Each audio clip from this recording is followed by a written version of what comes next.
We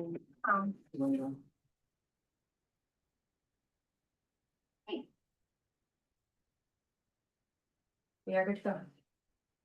Thank you very much. Sam, could we please call the meeting to order? Adequate notice of this meeting was given in accordance with the Open Public Meetings Act by advertising the annual meeting notice in the official newspapers, providing a copy of the agenda to the newspapers, and posting a copy of the agenda at Borough Hall. No, that this is not on the agenda at this, is this when we would do our swearing in? Yes. Okay. We have two members who are moving up that will be doing some swearing this evening. Mr. Kaplan and Mr. Branston, if you would please stand. And raise your right hand and repeat after me. I state your name. I, Jacob Branston, Do solemnly swear or affirm do solemnly swear or affirm that I will support the Constitution of the United States that I will support the Constitution of the United States and the Constitution of the State of New Jersey, and the Constitution of the State of New Jersey, that I will bear true faith that I will bear true faith and allegiance to the same, and allegiance to the same, and to the governments established and to the governments established in the United States and in this state, in the United States and in this state, under the authority of the people, under the authority of the people, and that I will faithfully, that I will faithfully, impartially, and justly impartially, and justly perform all the duties perform all the duties of the office of planning board member of the office of planning board member according to the best of my ability. according to the best of my ability. So help me God. So help me God. Thank you, Congratulations. gentlemen. You- I would love the swearing in, it's so dramatic. Could I have a roll call, please? Sam? Dwyer, Here. Dougherty, Here. Herb, Here. Meyer, Here. Redding, here, Tomco, Here. Grandstand, Here. Kaplan. Here. Zamblicker, Echo. Here. And as previously noted, John Demblicker is missing because he is ill this evening. God. He did. So I'm now, Are those going around now? yes, just up and down Harrison Street, apparently. Everybody in their family. As long as it stays off Everettstown Hill, I'm happy. Skips my household. I'm going to pass the chair of the meeting over to the mayor. Sure, thank you. At this time, I'd ask for a nomination or a motion to open the nomination portion of our meeting for chairperson of the planning board. I'll move to open it. Thank you. Second. Thank you. All in favor? Aye. Opposed, abstentions? At this time, is there a name for nomination of chairperson of the planning board? I'll nominate Randy Eckman. Thank you. Is there a second? I'll second. Hearing no other nominations, I'd ask for a motion to, I'll close the nomination portion of our process here and move to a roll call vote. I'll move to close the nomination process. second. Thank you. Sam, would you do a roll call, please? Dwyer, Yes. Dougherty, Yes. Herb, Yes. Meyer, Yes. Redding, Yes. Tomco, Yes. Grandstand, Yes. Kaplan, Yes. Echo. Yes, and thank you. Thank you for serving. And this time I'd ask for a motion to open the nomination period for vice chairperson of the planning board. I'll make the motion. Thank you. Is there a Second. second? Thank you. All in favor? Aye. And is there a nomination for vice chair? I nominate John Demblicker as vice chair. Thank you. Is there a second? I'll second. Moving. We have a lot to do. And hearing no other nominations, there a motion to close the nomination period and move to a roll call vote. I move we close the nomination I'll period. second. Thank you. And Sam, would you do the roll call, please? Dwyer, Yes. Dougherty, Yes. Herb, Yes. Meyer, Yes. Redding, Yes. Tomco, Yes. Grandstand, Yes. Kaplan, Yes. Echo. Yes. Thank you very much. You turn the chair. I turn the back meeting over. over to you, yeah. There we go. I mean, feel free, actually, quite frankly, but thank you very much, everyone. We do have a very packed agenda this evening, so I'm going to try to move this forward as quickly as possible.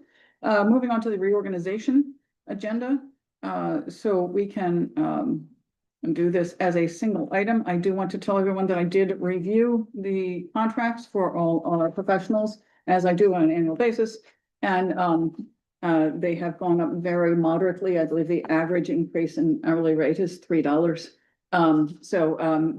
We are still doing very well on that, and we really rely on our professionals and really appreciate all that they do for us. So having said that, and also the annual meeting dates, make sure to put them on your calendar.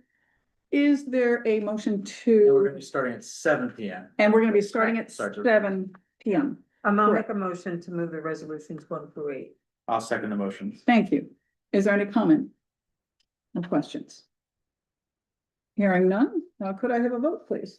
Dwyer, Yes. Dougherty, Yes. Herb, Yes. Meyer, Yes. Ready, Yes. Thomas, Yes. Branson. Yeah. Caplan, Yes. Echo. Yes. Thank you all very much. Look forward to working with you again this year. You as well. Moving on to the regular meeting agenda. Sorry, the agenda of the. Regular meeting agenda, yes. Moving on to the approval of minutes. I'll move the Um, minutes. I'll second the motion. That was from December 10th, just so I'll get that in there, which minutes we're talking about.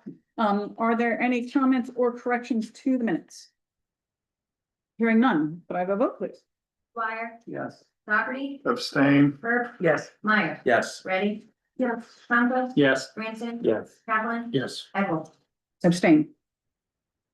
Moving on to the public comment portion of the meeting. This is when the floor is open for folks from the public to comment on items not on this evening's agenda, limited to 5 minutes per person. I see we have one member of the public here. Would you like to speak to us this evening? So, Yes. no, I'm Vinnie Gallagher. Oh, you're Vinny. Yeah. Sorry, Vinny. Yeah, I don't think your beard was quite as thick last time. Sorry. Yeah, I'm just very, Very good. Sorry. It's been a long day, Vinny. Sorry. All right. All right, moving on, then closing the public comment portion of the meeting, we're moving on to the series of public hearings this evening. First, we have the public hearing for the master plan and development regulations reexamination report. I was wondering if Darlene, you would like to speak to us about that. Would you like to be sworn in since this is a public hearing? Do you swear affirm the testimony you're about to give before this board will be your truth, the whole truth, nothing but the truth, so help you God? Yes, I Thank do.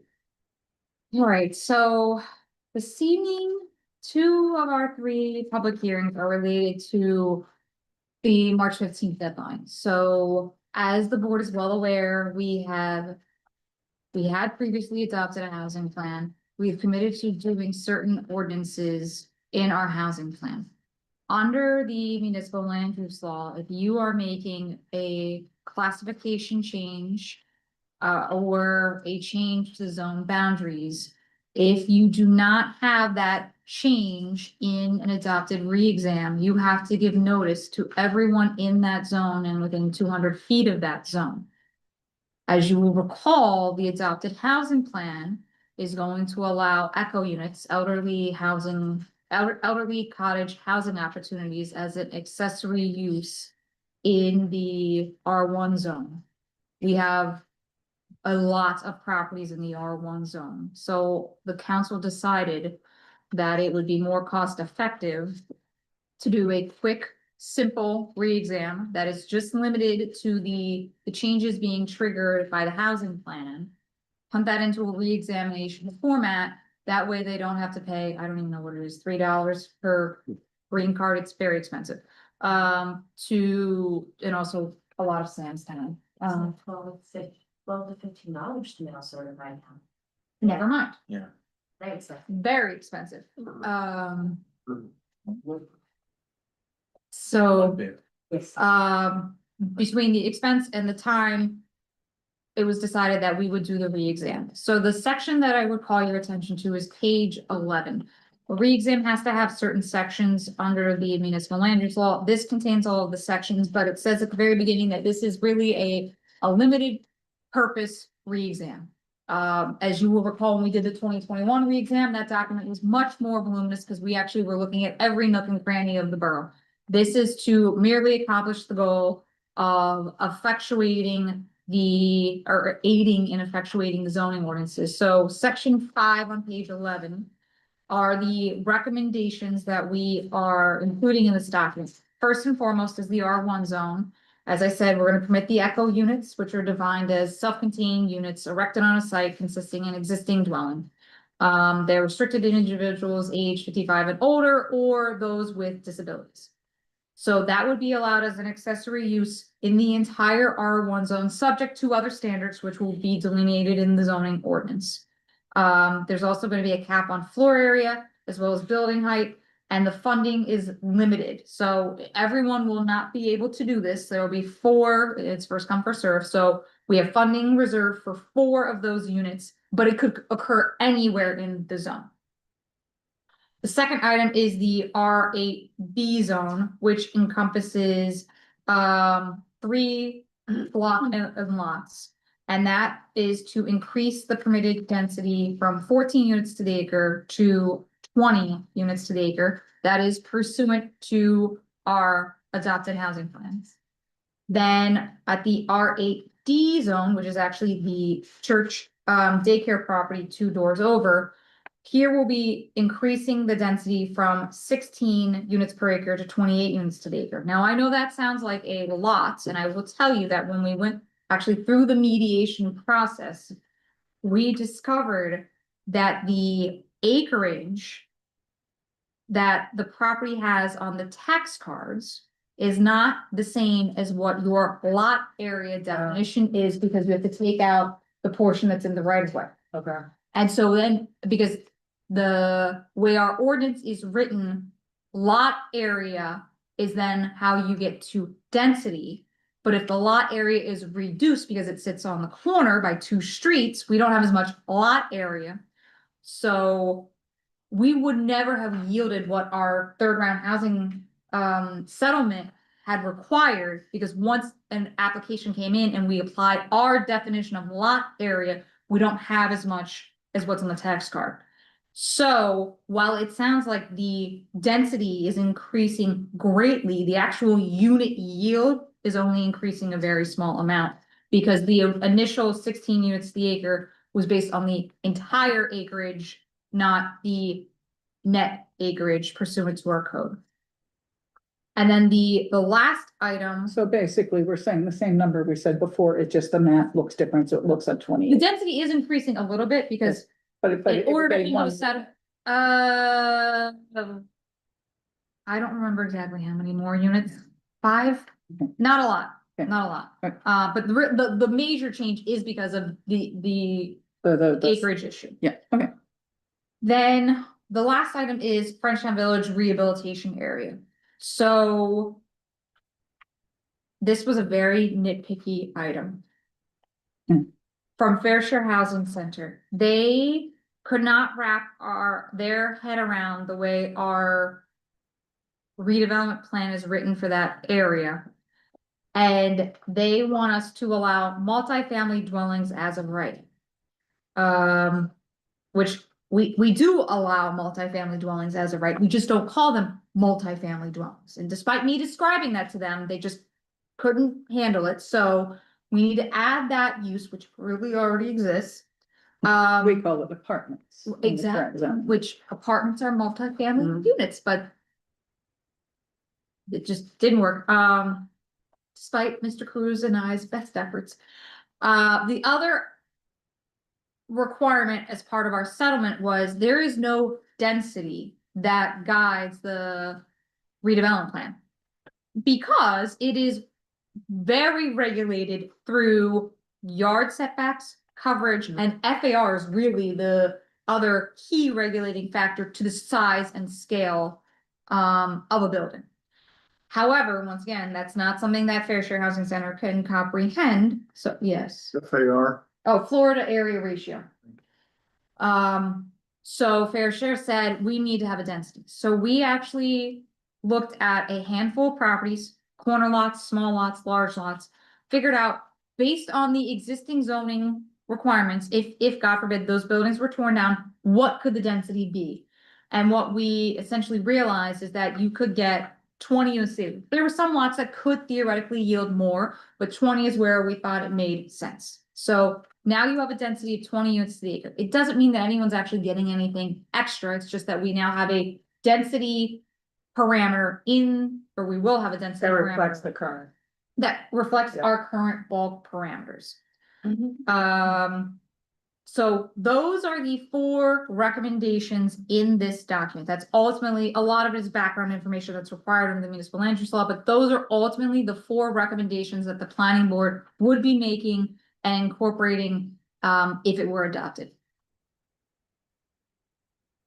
Thank you. Mhm. Thank you. Well explained. Questions? Now, these, sorry. So just quickly, R1, just so everybody knows, for my own benefit too, is not down, the numbered streets, that's mostly R2. So R1 is, The tan on the map. oh, Yeah, good. yeah, good. you guys all got Thank this. you. You guys all got this. If you print yourself off, so that's the zoning map. Sure. Unless there's gonna be. R1 is low density residential. Right, and, cause I know. It's in this packet. REP Oh, is, look, more maps, I see REP. Here we go. Okay.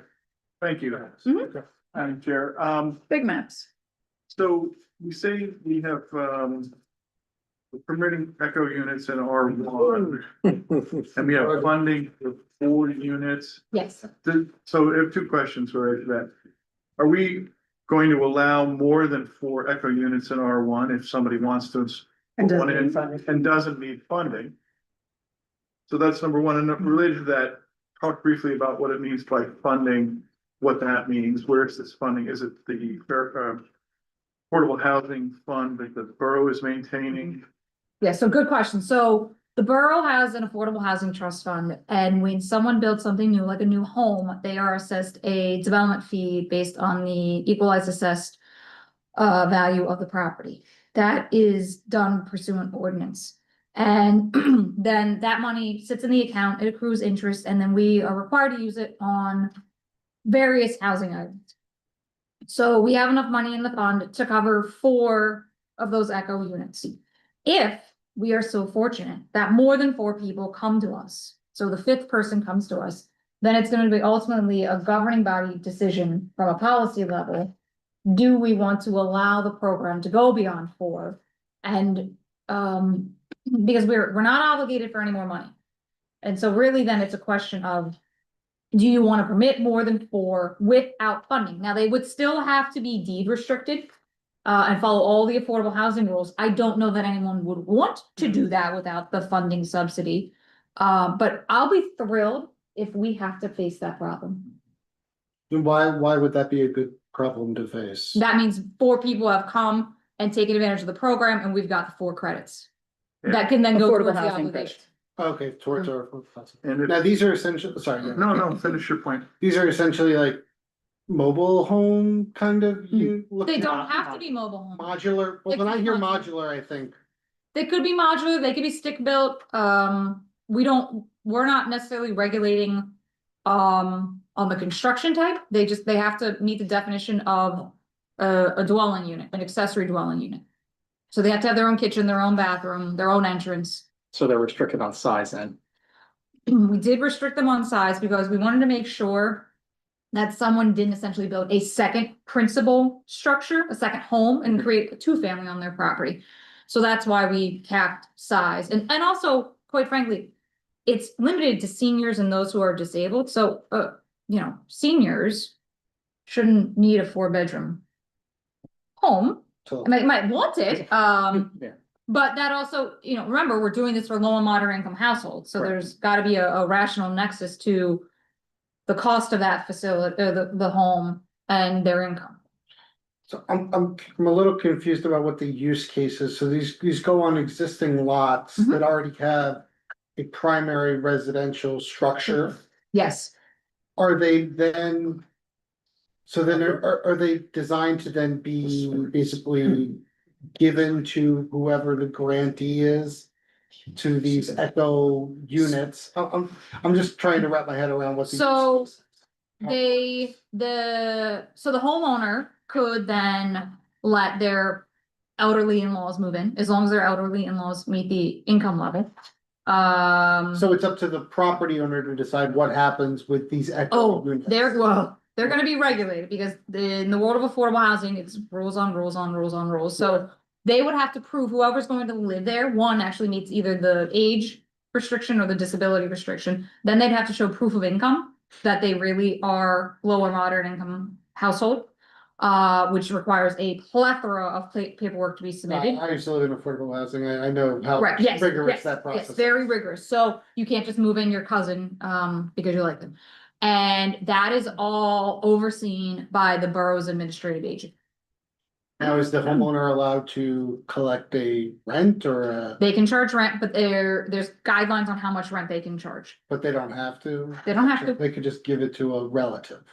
They could let a relative live Or there a for friend free if or they whatever, wanted If to. they qualified under the ECHO guidelines. Yes.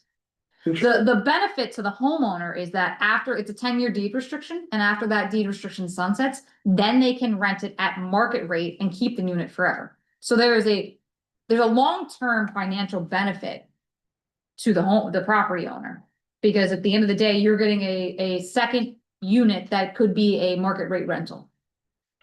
So Darlene, something I brought up before, and I can't remember where you and I have on it, and I'm sorry if I'm coming across as a broken record. I'm really concerned about not having a definition of people with disabilities.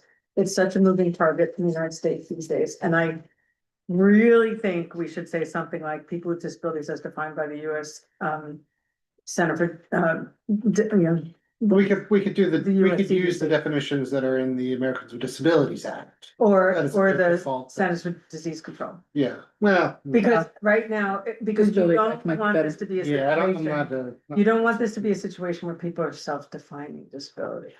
Oh, I don't think we're gonna allow that. So that's where once.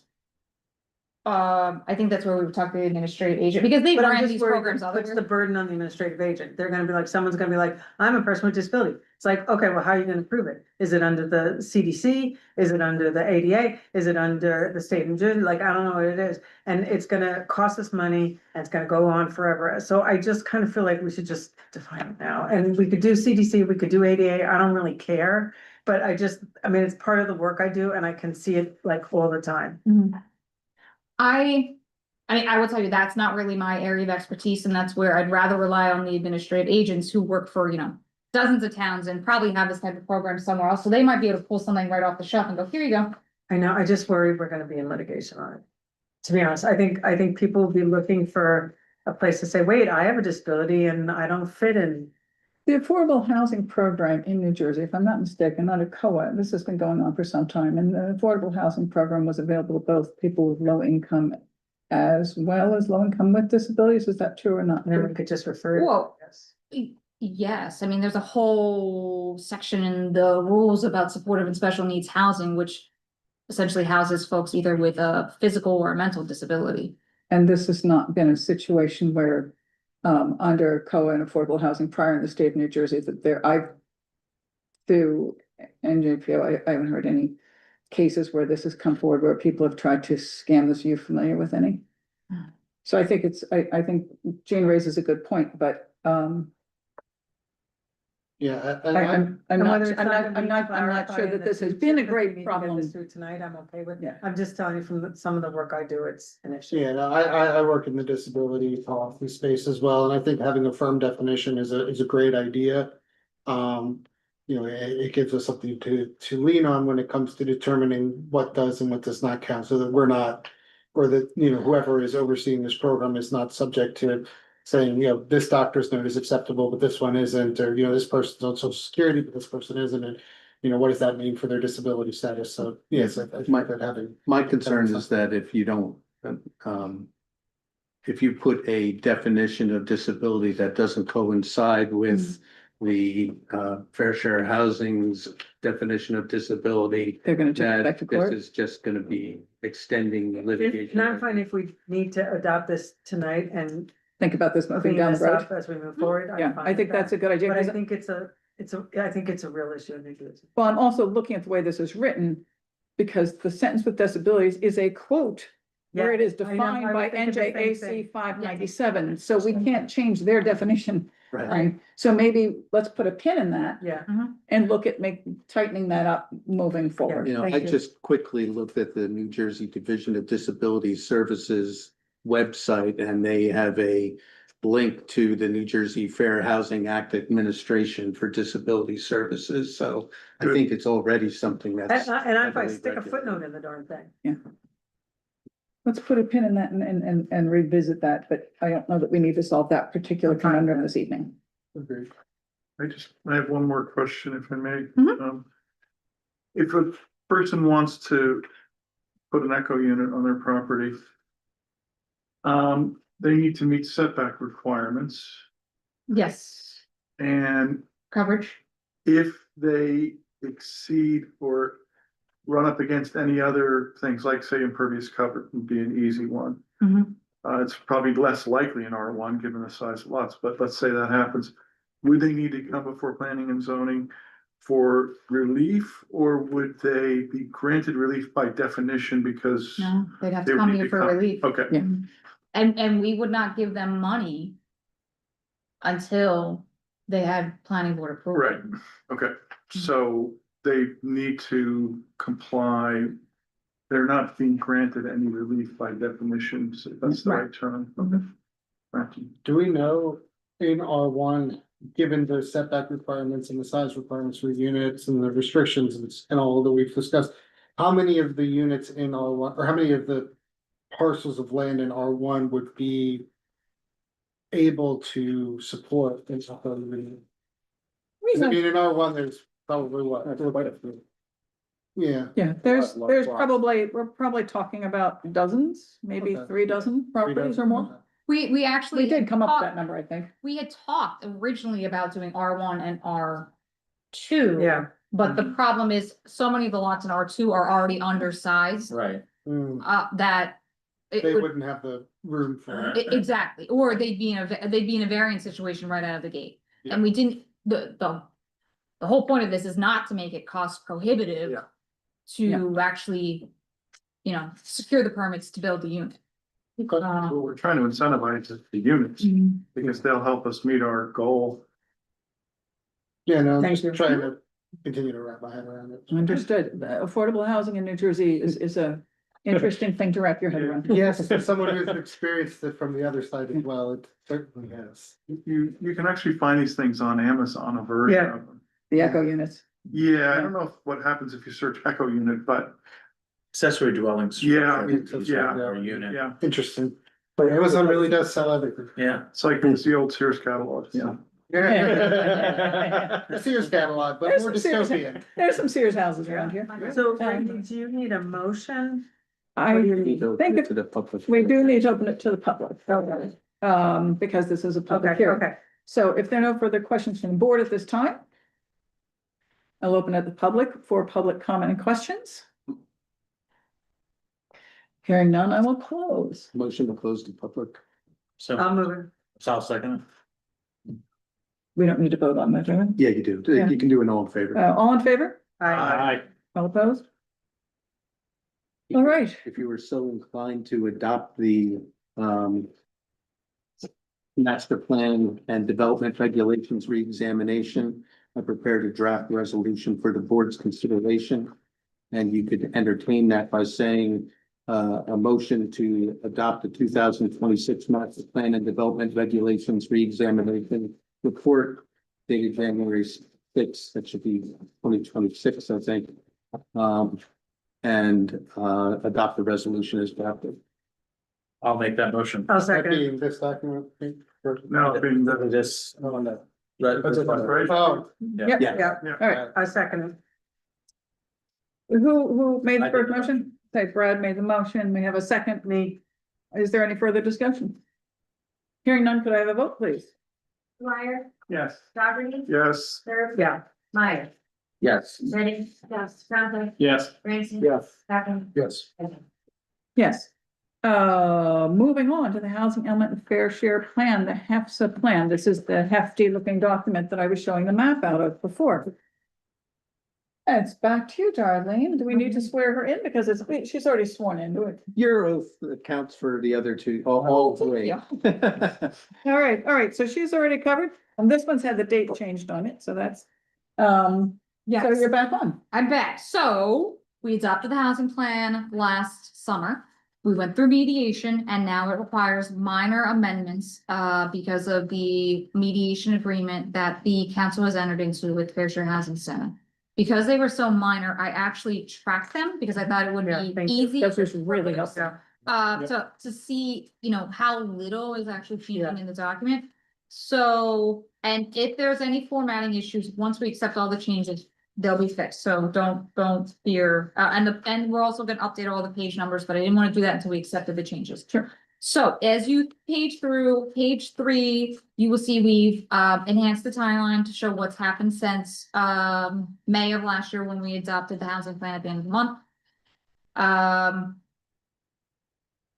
The next major change isn't until much further down on page 34, where we updated the discussion about the state plan, because the state plan was actually adopted in December, while we were in mediation.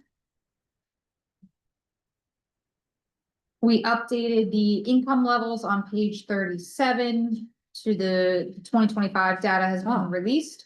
So that table has been updated, so you can see what the new income levels are for your region. Then it isn't until you get to page 48 where we have the discussion of the R8D zone. So I stole a little bit of my own thunder with the acreage discussion. So the third round housing plan and the third round settlement agreement based the yield on the full 0.64 acres. But what we found is that the site is actually 0.52 when you exclude the right of ways. And so in order to produce the 3 affordable units that we have agreed to in our settlement, or excuse me, mediation agreement with Fair Share Housing Center, we need to increase the density to 28. Now that means the site would yield 14 units. So that just, I know the density sounds very high, but we're only talking about 14 total units between, across that whole property, which includes both the church and the house/daycare. We also have committed to increase the set aside. So previously that site had a 15% set aside if the units were rental, 25% set aside if the units were sale. We had to increase it to get the unit count up, the affordable unit count up to 3. So that's how we were able, one of the minor changes we had to make to get to a settlement with Fair Share Housing Center. Also updated the text because the tax maps are not correct at all for this area. So that's why a lot of the text has changed, because what we've realized is that it wasn't 2 lots, it was always 1 lot, but the tax map was wrong. So I have to admit, I really should send a thank you note to Fair Share Housing Center because they helped us figure this out. That's true, because we just paid to have all the tax maps redid for the Recently? re-examination. Yeah, we should make sure. Yeah. We paid a lot of money for that. Is there another? We should look into that. I was either Actually, Van Cleef or Colliers. that's our Then plan, screwed it up, but- so you get some of that money back. I was either a Van Cleef or Colliers. I'll talk to Sam about what Check. this, unless If I you don't go. mind, check with Sam. some of the, I know we had to redo all the tax maps for the re-examination, so make sure we have the right maps in Take there. a look Right. back. Right, add it to the list. Okay, so that's that property. Then there are no changes until you get to page 53. So 53 is the ongoing discussion about Shale Cliff. So Shale Cliff was a site that was included in the third round settlement agreement. It's the Kathy's lot. So we're Kathy's General Stores. Okay. That was a development that was approved 2006, called Shale Cliff. Wow.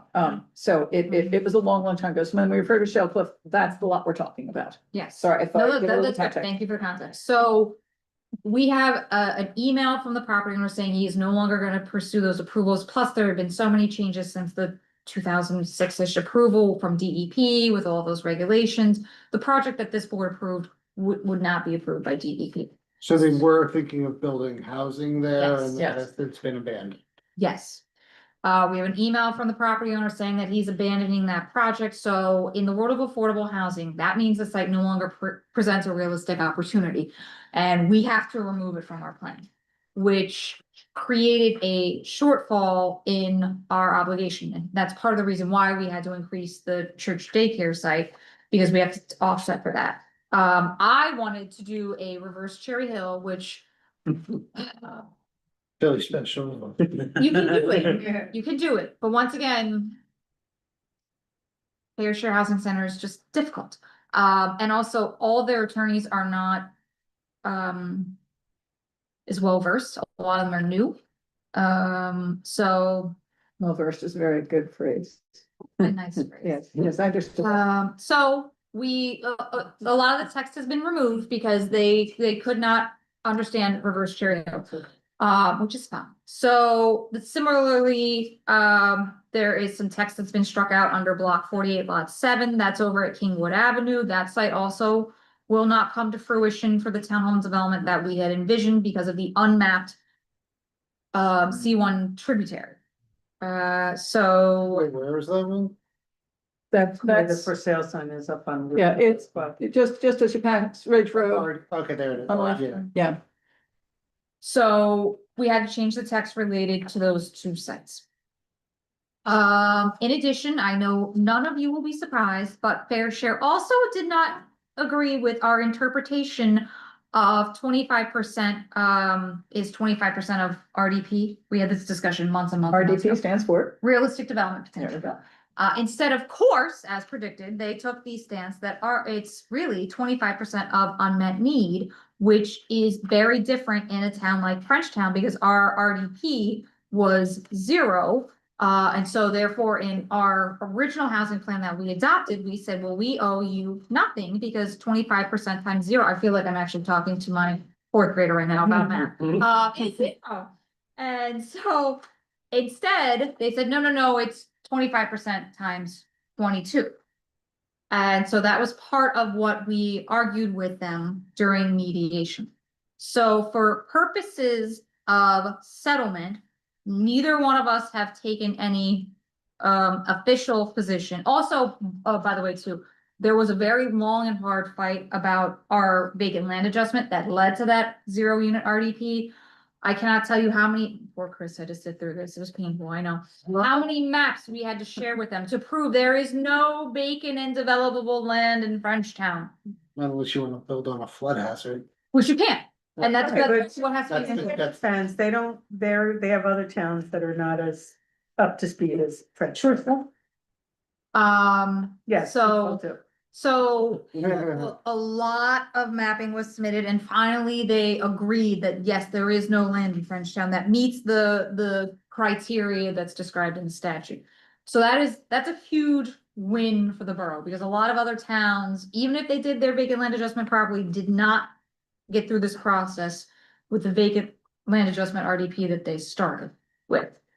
So that was a huge win for us. So the way that we resolved the 25% is multiplied by unmet need is Frenchtown Village Center Plan. And that is part of the reason why we have to add the multifamily into the list of uses and assign a density. Now, we had Frenchtown Village Center Plan in the housing plan from last summer. So it was already there. It's just making a couple of these fine tune adjustments. All in all, I will tell you, having sat through this process 16 times, this is actually really good to come out at this side of the process with so few changes. It's really positive for the borough. So we updated the table on page 61 to note the changes. They also had no issues with our ECHO program because remember, we're asking for a waiver because technically the borough is supposed to own those units. No issue with that. So I'm very pleased sitting here that I'm able to present pretty good news. And then on the very last page, we changed some of I should say the page 70 of the text. We had to change some of the text because of course, while all of this was happening, the state adopted new uniform housing affordability control regulations and new NJAC 5:9V9 regulations because we didn't have enough regulations. So that also happened in the midst of everything. So that is the document. What I am hoping is that the planning board will adopt this tonight because it has to go to the governing body for their endorsement. It's the only master plan document that requires the governing body's endorsement because it contemplates expenditures. Yeah, so Darlene, thank you for the amazing amount of expertise and work that you put into this, because I am sure we would not be where we are today without you leading the charge, so thank you. Absolutely, and I do want to make the point, both for the newer members of the planning board and anybody who happens to be listening, is that, I don't want anyone to, come away with the idea that, Frenchtown has been trying to minimize Yeah. their fair share housing, their affordable housing, you know, Frenchtown has actually been, ahead of the curve Yeah. for, as long as there has been an affordable housing program in New Jersey, but we have been, you know, round one, round two, round three, round four, we've always been ahead of the curve, trying to make sure that we, fulfill our obligation. And, we're doing our very best, given the constraints of a small river town with environmental constraints. Not having the entire town sewer, not having the entire town on water, borough on water, you know, with all those constraints, it's getting hard to find spots to put the affordable housing, but we have always been very responsible in that and tried very hard to not only meet our obligation, but stay ahead of the curve. And Betsy McKenzie did a fabulous job of that before Darlene, and Darlene has continued that, and I think we're continuing to do a really great job as a borough. So I just. And Randy, I would add to that, I think that the things that are embraced here in the work that Darlene's done has come from several years of committee work. Oh, absolutely. Yeah. True, true. It's Yeah, not, yes, I mean, I appreciate Darlene's leadership on this, but it really sort of came from absolutely, a variety of committees. absolutely. One of which you were on, Go. Paul was on, and Manette was on, I think. No, Maggie. Maggie, Yeah. yes, yes. Yeah, embarrassingly, I'm like, I know there was another woman on that committee, who was it? All right, so yes, excellent work, thank you very much, and I know that, I also want to thank Albert Cruz, who is the borough attorney, who, had the great job of going through all these mediation meetings, with Darlene, to try to get us to this point, so, I want to thank him as well, and publicly. And you're just lucky that you didn't have to get into that, so. Very. All right, so having said all that, are there any further questions from the board for Darlene on the amended 2025 housing element fair share plan before I open it up for the public hearing portion? Do I have to ask for a motion to open the public hearing? What comment, really more than a question, Darlene? Mhm. First of all, again, thank you for you and your team's great Yes, effort, and You too. as you indicated, the effort of all the people and committees that have worked on this for a number of years. Please make sure that the numbers in the tables, the totals, for example, are double checked if they haven't been already. I haven't found any errors, I haven't been doing that, but it's easy for stuff like that to creep through. So that's my request. Mhm. That is all, thank you. All right. If there are no other questions, I will open up a public hearing on this to the public, if there's any comment from the public. Seeing none, can I have a motion to close the public hearing? I love it. I'll second it. That was Jane and Brett. If there are no further questions, I think I would, No, Oh, yeah, you need a you need to vote. consensus. oh, I do need to vote. All in favor? Aye. Opposed? Thank you. I will turn it to Steve to lead us into the next, how we might move forward on this. If you wanted to act favorably on this plan, it would be a motion to adopt the amended 2025 housing element and fair share plan dated January 6, 2026, as prepared by Ms. Green, and to adopt the resolution memorializing that decision, which I prepared this evening. I will move that resolution for adoption. I'll second it. Thank you, thank you. If there are no further questions or comments, could I have a vote, please, Sam? Dwyer, Yes. Dockerty. Yes, Bird. Yes. Meyer. Yes. Ready. Yes. Tomco. Yes. Branson. Yes. Caplan. Yes. Becker. Yes.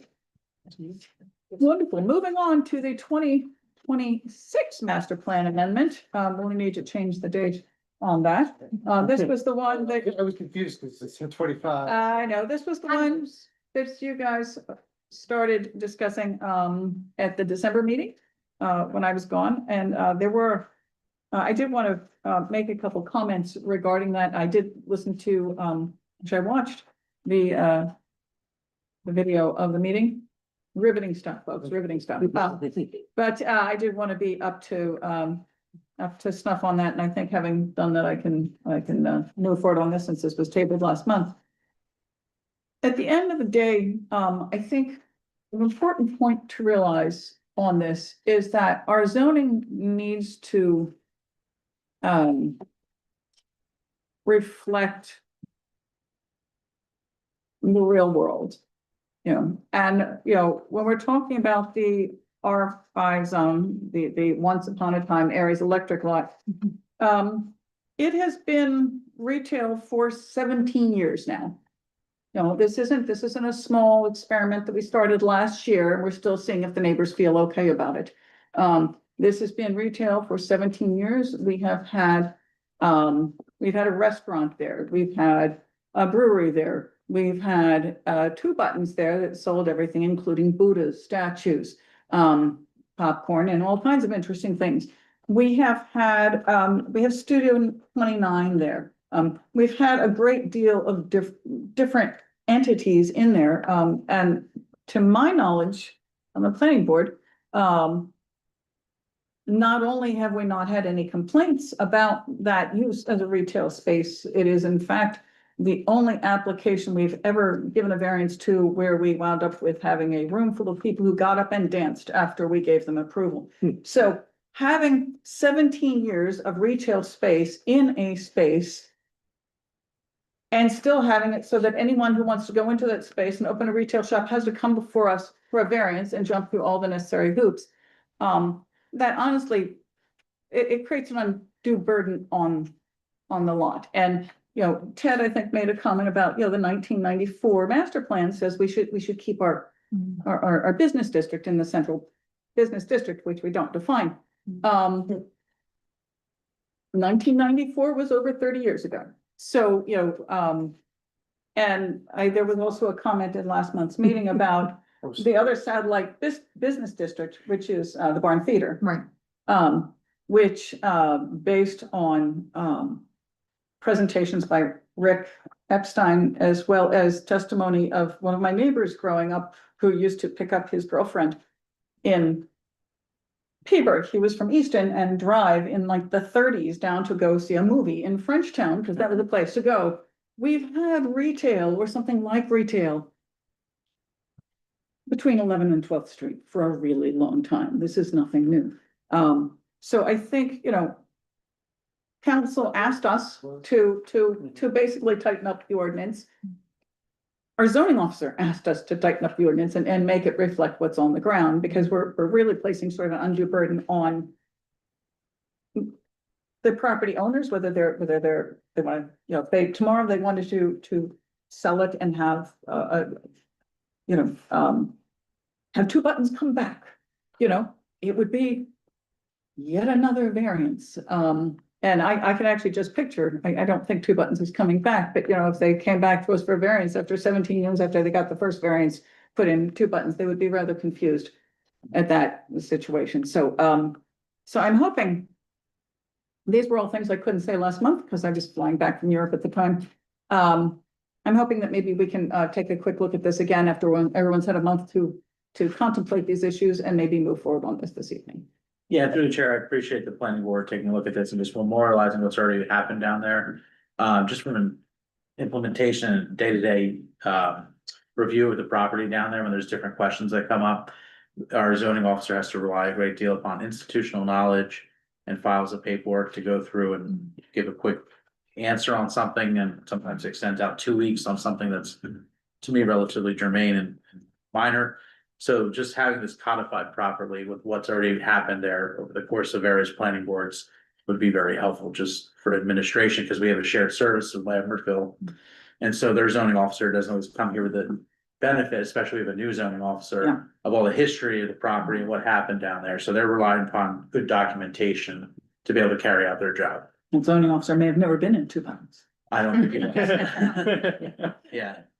If I can just Yeah, of Yeah. course. To second your point about the burden of a variance application, it's not trivial. And to put an applicant through it, because we haven't gotten around to updating the master plan to reflect the reality there is not, it's frankly, negligence is too strong a term, but It's an oversight. it's an oversight that we should correct That's a strong because, term too. well, like I said, putting the applicant through that burden, which is significant, both in terms of cost and time, we should correct that. So we don't subject applicants to that who want to open a business in Frenchtown, which is what we want. Yeah.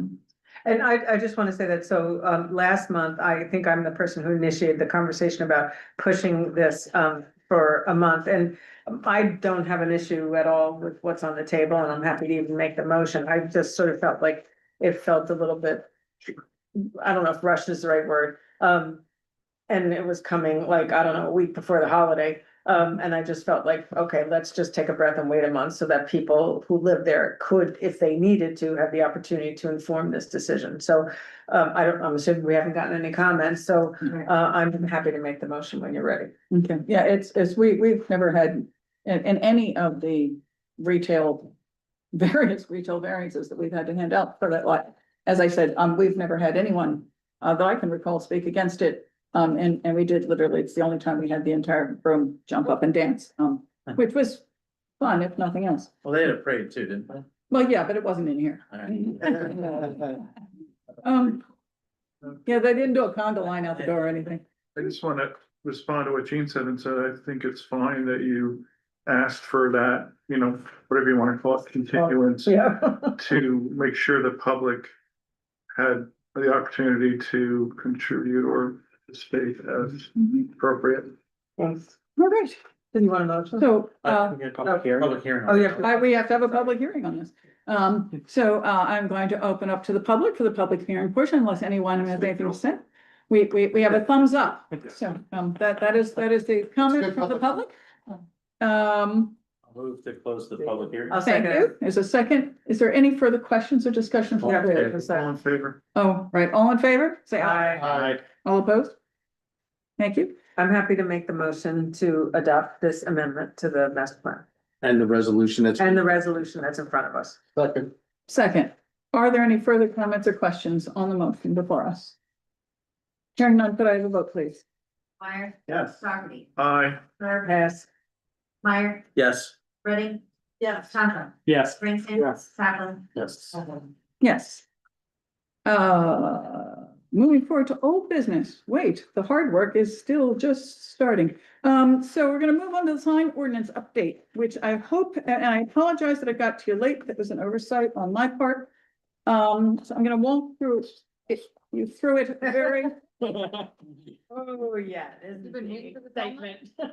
gonna walk you through it very, very quickly. If anybody has any questions, I have my side notes. So there have been committees since before 2015 trying to update the sign ordinance. And I will tell you that we have failed and failed again. Now, we did get a timeline put on us, and we really would like to move this forward tonight because we need to, for any change to the ordinance, we have to recommend it to council. Council has to introduce it.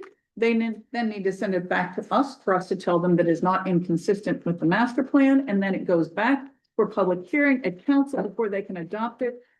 And if everything moves swimmingly, starting at this minute, we will adopt it right before the temporary sign ordinances that we adopted early last summer expire. Or March meeting. That would be the March meeting. So, Jean and Paul were on the committee with me this time. We attempted to cram a lot into the holidays, which was a great deal of fun. So, all the changes are in red. I will very quickly tell you what they're all about.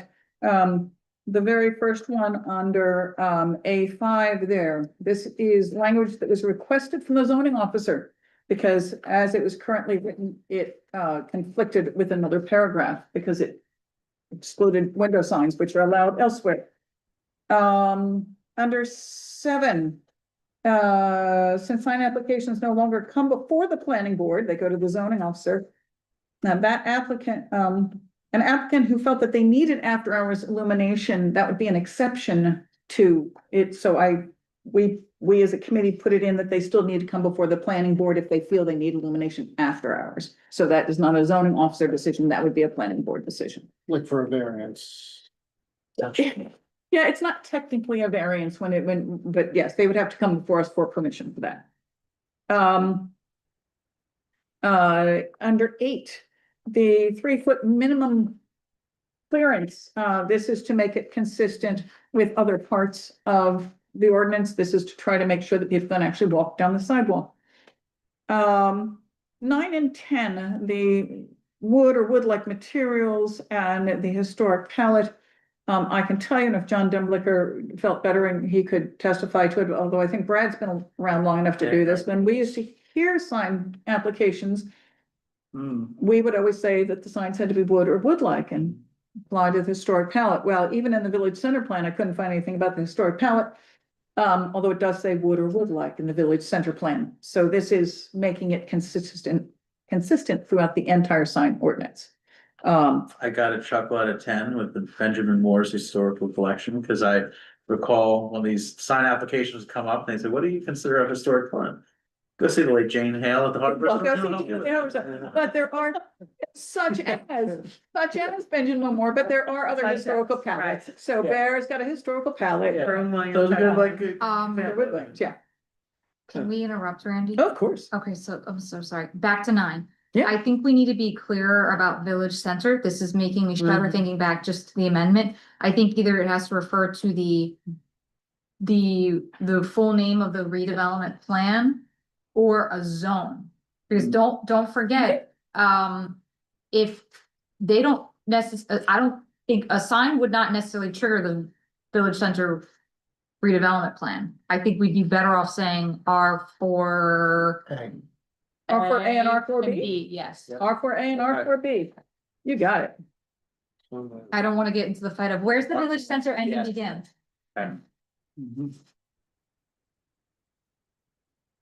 Beautiful. I did send this to you, but I also know that you're up to your ears in I had affordable housing. Okay. All right, so some of these things where it now says unless specifically permitted in section 5302 I8, that's referring to some of the things that we adopted last year. With the exception of open flags, I went down at number 7, which must conform with the section that talks about flags. There was a period in town where the sign ordinance was not being strictly enforced. And a lot of open signs came out, and a lot of businesses really liked having the open signs, which are nowhere in the ordinance. So this is putting them in so that that actually allows them, but they must conform with the other parts of anything that has a flag. It's got to be up so it's not smacking people in the head and this, that, and the other thing. So, let's see.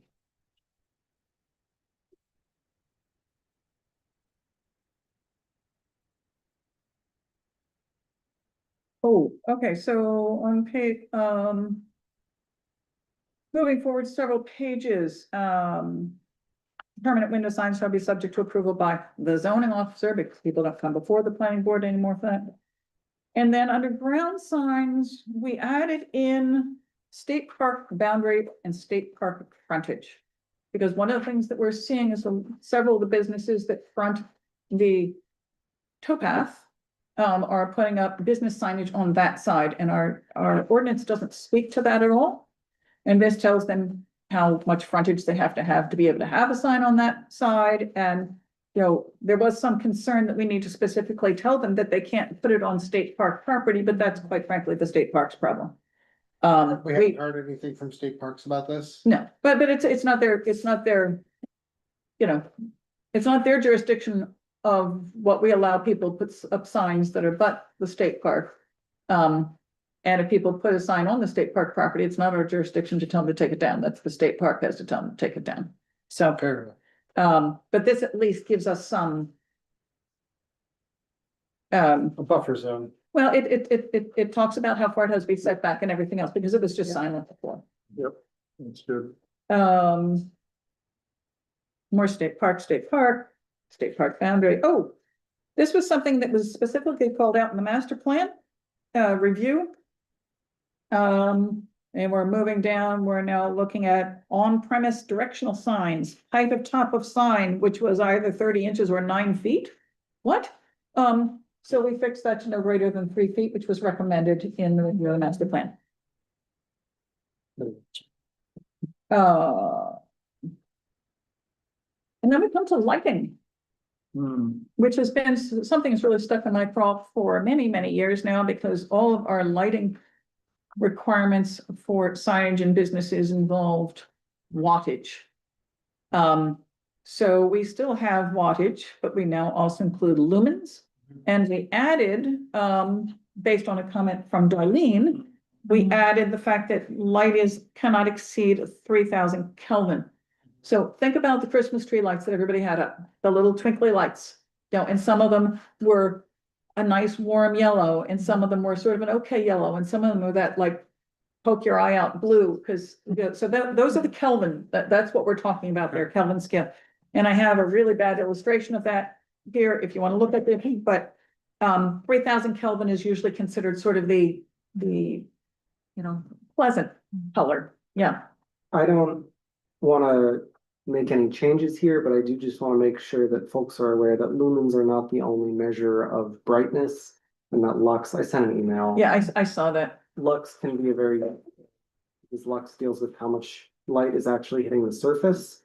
So if we're talking about regulating how bright things seem, lux might be a useful thing to look at, but I also recognize you guys spend a bunch of time and it doesn't make that much of a difference. Yeah, we may, I was actually very interested to discover that, and maybe Jean and Paul can help me, but 1 foot candle equals. Oh, my God. Oh, yeah. Like- What was the calculation? Like 1 lumen per square foot or something. Yeah, it was like. So a foot candle, which always Yeah. sounds like, a measurement from the 1800s, actually is now defined by lumens. Which I thought was Is that a fascinating. lot of limits or? No, it wasn't a lot of lumens. I can find it in my notes, but I don't have It's it. a good band name, a lot of them. With no Kelvin, all right, so now we acknowledge the fact that there are LED lights. We acknowledge the fact that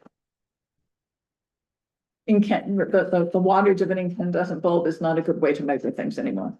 Right, so Randy, how do you determine kelvins? Because I don't typically see that. Kelvin, actually, you do now, you see it a lot, even in the Christmas light packages, they tell you the kelvins of the bulbs now. Yeah. All the manufacturers Yeah. have the Kelvin measurements on it. There's a scale, definitely, right? Because I did think that it was really obscure. It's like kelvins, who measures things in kelvins? And then I started looking, I was like, everyone now. So when you go in, I don't remember whether it's Home Depot or Lowe's, but they go in and they have the different lights in the boxes. You can put your hand in and see the different, they tell you what Kelvin those I'm lights on my way are. after this meeting. I tell you what the Kelvins are. So, that way, we can't have somebody arguing. It's like, well, it's a legal number of lumens, but it's that, eye piercing, bluish white that, Looks like it had lights on it, pickup. yeah, looks like a halogen headlight, yeah. So that got fixed. We got rid of the golf course because there's a whole section in here about what was allowed for the golf course. The golf course was originally an allowed use in the zone, which is now the Horseshoe Bend Park, and that was. Was there a golf course there? No, it was allowed use. Future plan. It was an allowed use. So, but now that, Mice and men. that now is preserved land, so I didn't see any reason to leave it in there, because we don't have golf course anywhere in our, so. Thompson track. Why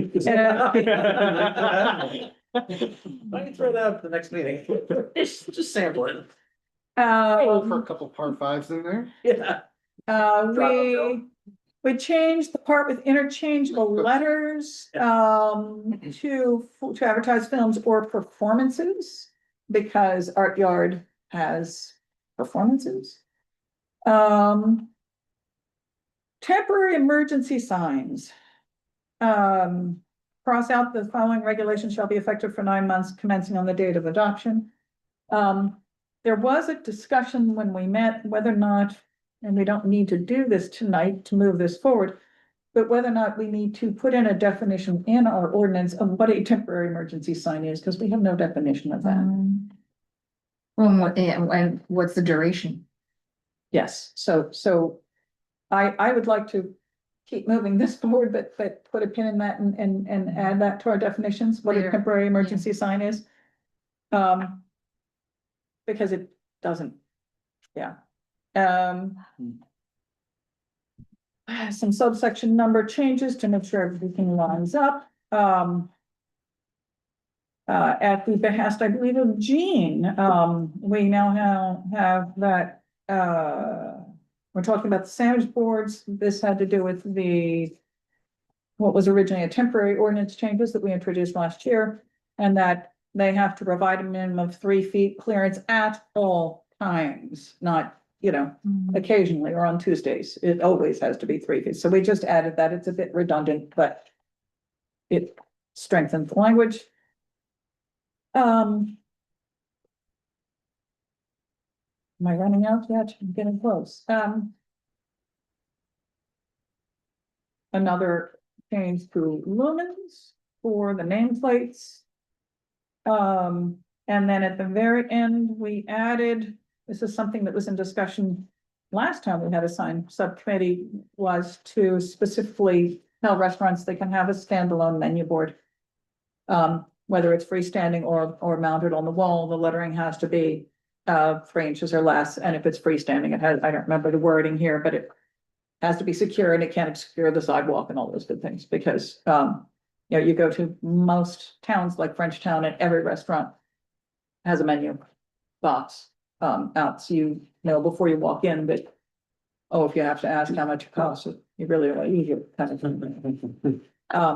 So that was, sorry, and then the attachment, the table of design elements. So we added the lumens in there. And okay, all signs in the village center must be constructed. We need to change that. All signs in the R4A and R4B must be constructed of wood or wood-like materials.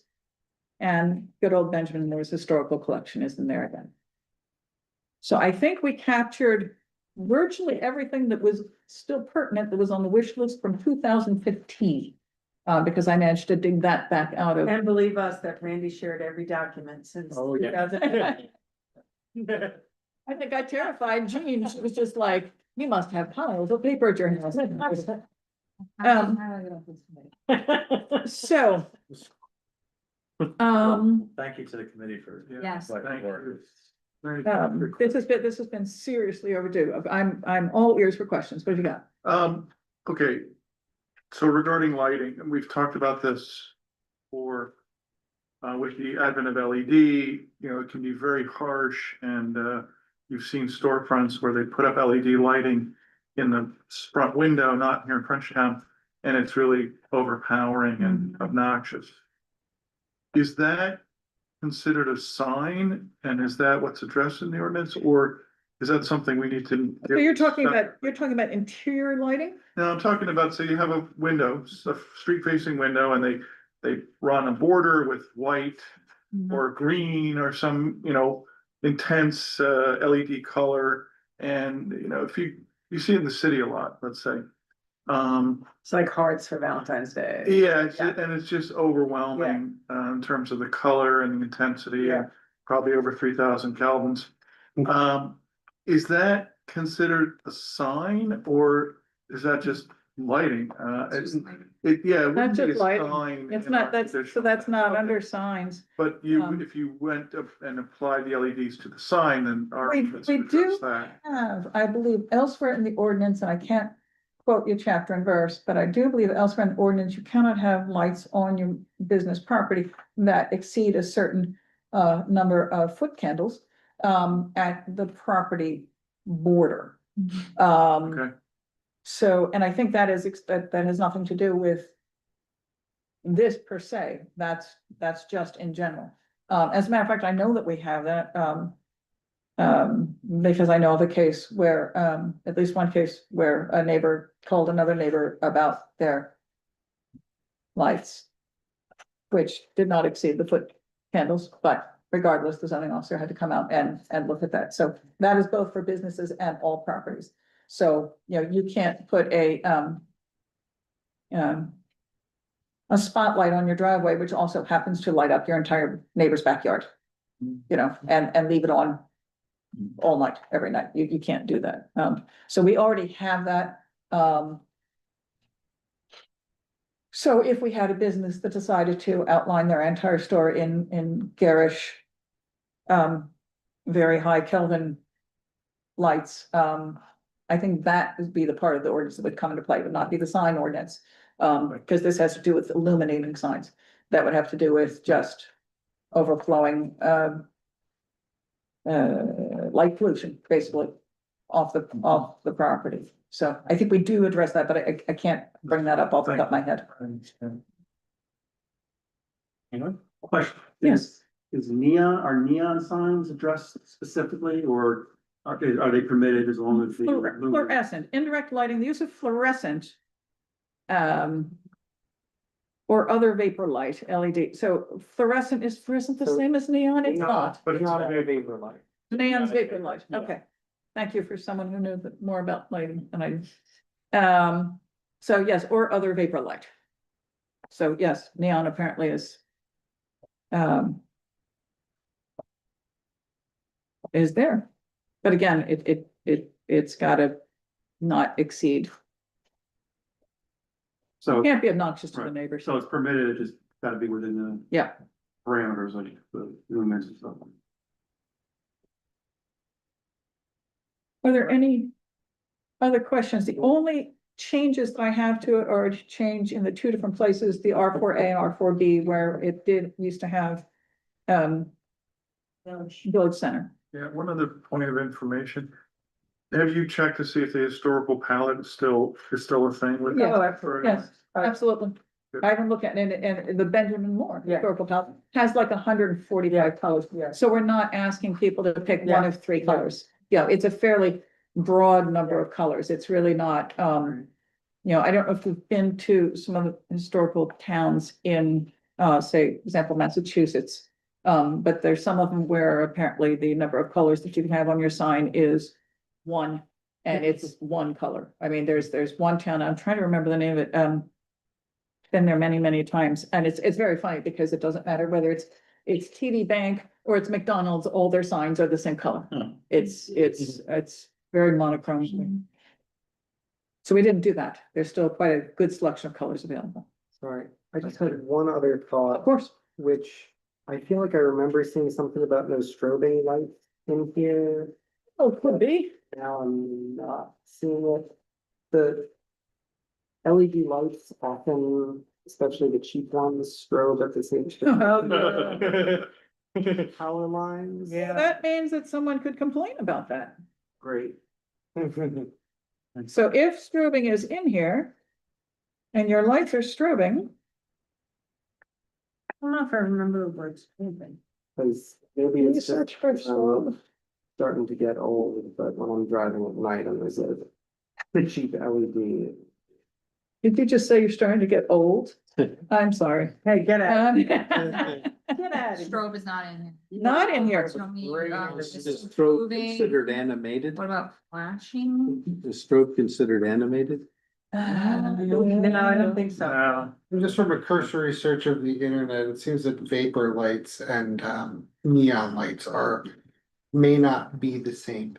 So what if you A just put? neon light is considered a gas discharge. A vapor light is more like, sodium vapor. yeah, old sodium vapor lights. So or maybe like just do a lamps. clause including neon. Yeah, just to put it out there, not to try and No, no, complicate anything. well, I'm good with this. you know, it's been 15 years in the making, you know, and now we're trying to get it done before a deadline, so. Catch up with all the technology. Well, 15, 12, 11 anyhow. But now we've got momentum, so if we get it through, then. Well, honesty, I tell you. I searched. LEDs, flashing, okay. nothing, Yeah. nothing. Use of so fluorescent, vapor, neon, how's that? LED or incandescent? Yes. Fluorescent, Yeah. vapor, neon, LED. There we go. And again, here also. I'll send you this marked up copy tomorrow.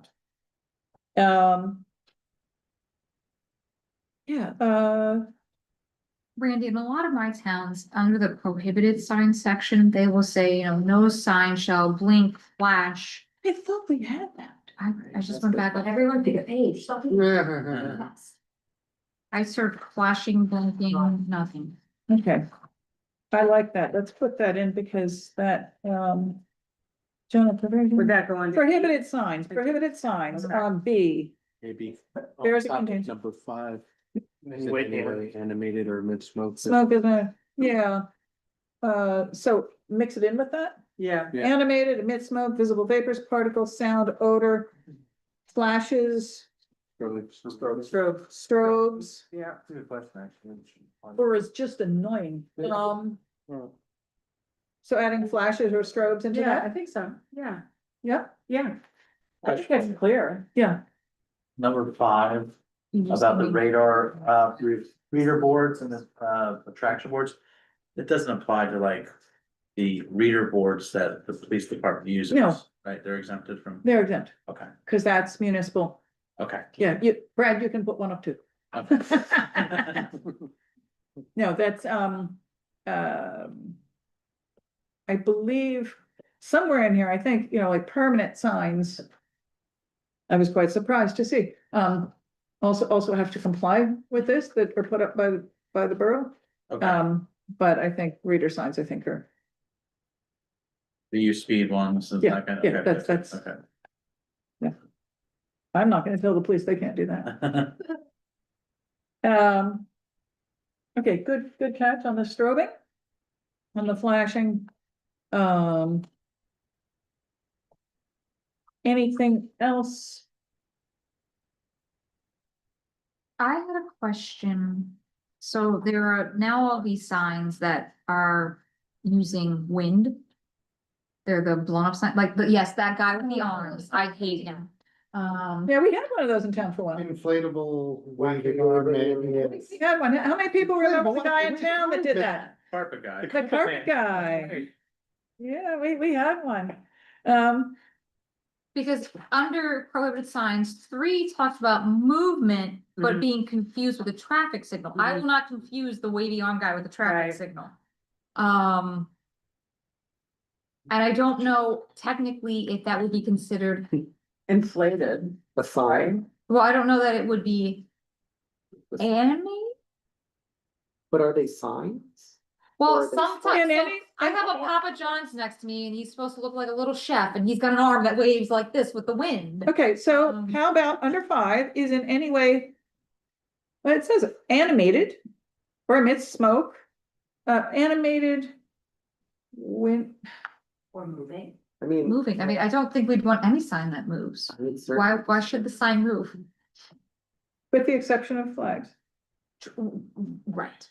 moving emits with it in any way is animated, moving in smoke, visible vapor, particles, sounds, odor, flashes, strobes. Or anything else we don't want.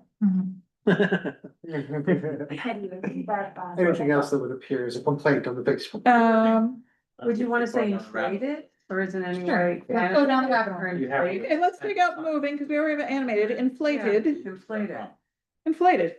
Or emits smoke. Inflated solves it. Inflated solves it. I wanna keep. Okay. No wacky waving inflated. Yeah, we're gonna keep animated.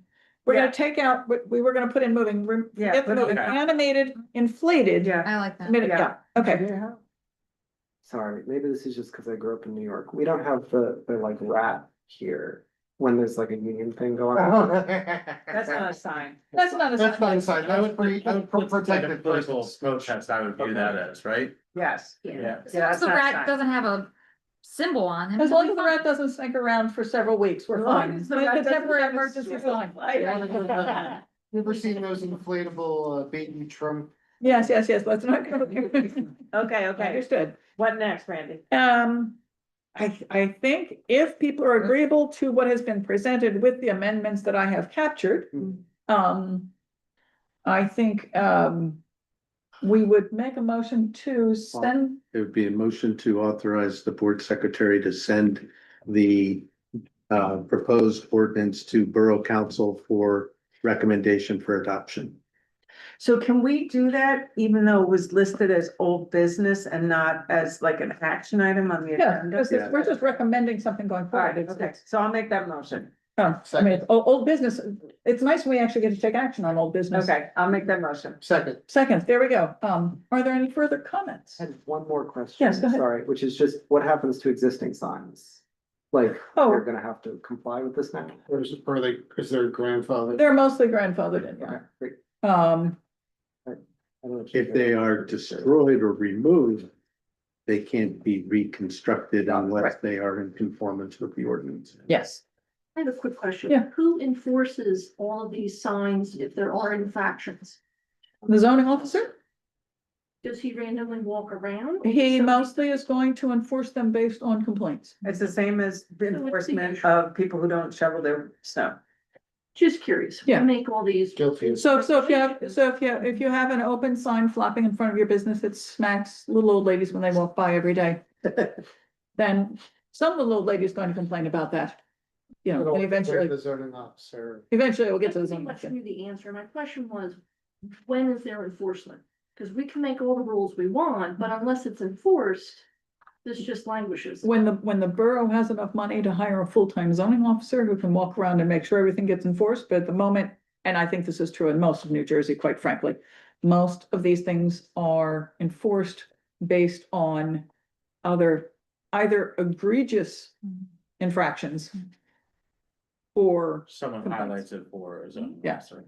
And we heard this so loud and clear in the age-friendly stuff in terms of shoveling sidewalks, like so much, that there should be more proactive enforcement, I guess.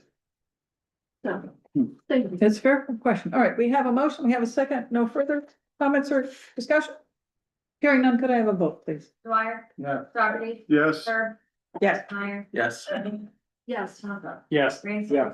Havlin, Yes. Eckel. Yes, it's only been 11 years, I'm very excited. I guess it's 2016. It's ready for middle school. All right, moving on to the age-friendly update. okay, so the age-friendly community committee, which is a committee of the council, assigned by the council, is kind of at a little bit of a transition point. So we've spent a large period of time, months and months and months, doing community engagement. We did a community survey, for which we had 207 responses. Thank you very much. Wow. We did key informant interviews with leaders in town. We had a mayor's town hall where we had like 40 people. It was great. So we got a lot of feedback. And at this point, the committee has started to prepare what will be its final deliverable under the grant, which is due in June, which is an action plan. Maybe next month I can give you a piece of paper and walk you through it. I'll be briefing the council next week. But basically where we're at is what we've done is we've done a lot of listening and we've identified big challenges, the biggest challenges facing older residents in town. And then we've identified good news in terms of opportunities to build upon, in terms of making or enhancing Frenchtown as an age-friendly community. And then we've identified priority actions. And not so many of those priority actions fall within the jurisdiction of the planning board. I'd say the one that really does is something that the board has talked about long before I was here, which is the topic of attempting to ease the cost and burden to applicants who might be older and maybe income constrained in terms of making medically necessary renovations to their homes, i.e. A ramp. Or renovations to their homes that allow them to age in place, which is on the list. And there's a number of other things on the list. So where we're at now is we'll brief Borough Council next week. We're gonna have another mayor's town hall on this topic on February 28th. Right. Thank you. And then for those priority actions, what we'll be doing is we're gonna reprogram some of the funds in the grant, which have to be spent by June 30th. To start to implement some of those priority actions, and those appear to be working on the ordinance on. After March 15th. Well, you gotta spend it by June 30th, friend. Easy. So that's something that would come to the board. Also, communications has been a huge issue. And so within that, there's a number of items that really kind of rose to the surface, including the establishment of a constant contact list. We don't even have a list of who are the 60+ residents in town that might have a need, and who are their caregivers. And so Samantha and Chris are getting me a budget in terms of what that would include to create a constant contact list or something like that, which could also serve to support emergency communications. And then also Chris has been looking at something called Operation Blue Angel, which allows for people who meet a category of being older without caregivers nearby, to allow having a lockbox on their home that allow the police to enter if needed. So purchasing that, using the grant funds to purchase that. Incubating a newsletter. Thank you very much for the town, because we have heard so much about how older residents are feeling like they don't know what's going on. So there's a number of things we're gonna reprogram the funds for, and then if the council nods next week, then there's 2 other sources of funds that we've identified that we will pursue some of those priority actions, which includes the Fargo Family Funds. And then also ARP has an open grant period, which I need to get on because that's due the first week in March, to pursue some of these priority actions. So by the time we get to the end of June, the council at its June meeting will need to have a resolution to endorse, I guess, I don't know if that's the right verb, this action plan, this age-friendly action plan, which means that the committee will be having something surface, I'd say by April, and we can share with all of you at that point as well. I would say overall, the response to this has been incredibly positive in terms of the number of people at the town hall, the number of responses to the survey, what we heard from the sort of community leaders, whether that's borough employees or Al at the pharmacy or Mike at the hardware store or Ken at the IGA, has been so positive and supportive. There's also a number of topics that we heard a lot about that I really want to point to the leadership in the borough for being a couple steps ahead on. Certainly sidewalks is a big one. And we know that there's various grants in place that the borough is proceeding with moving on. So again, there's a little bit of a need to educate people that those things are in the work because they really kind of address the need that was identified. And lo and behold, downtown parking, communications, parking, sidewalks, snow on sidewalks, a lot. And, a lot about social isolation, certainly. The other thing that we heard so much about is that, and we did an inventory of existing services to older residents, is that there's so many services and programs, they just are not present or apparent within the borough because they're so far away in Flemington. And so clearly what the committee is identifying is a need for some kind of connector, which I think we'll look for outside funds for, to be able to not recreate those kinds of services, but to leverage those services and offer them within the borough, whether that's helping people with their applications for anchor property tax stuff, or helping them do their taxes, or helping them to understand about internet scams, or, you know, helping people to, I'm not even gonna talk about chair yoga, so thank you very much. But really creating opportunities for education, but also opportunities for socialization as well. But so needing to have some kind of connector to make those things happen. So that's where we're at. You'll see more next month. I think some more things that are more specific. But in the meantime, we're kind of busy, really sort of, sharpening pencils on those, priority actions and starting to identify those that we can reprogram the funds for, from the current grant, as well as quickly identify some new funds to begin to implement, and then also end this grant period with essentially a blueprint for moving forward. Excellent. Thank you, Jean. Thank you. That was actually a really good summary. Just want to add one quick thing. Jean mentioned the newsletter idea. A model, I think it's fair to say. Agreed.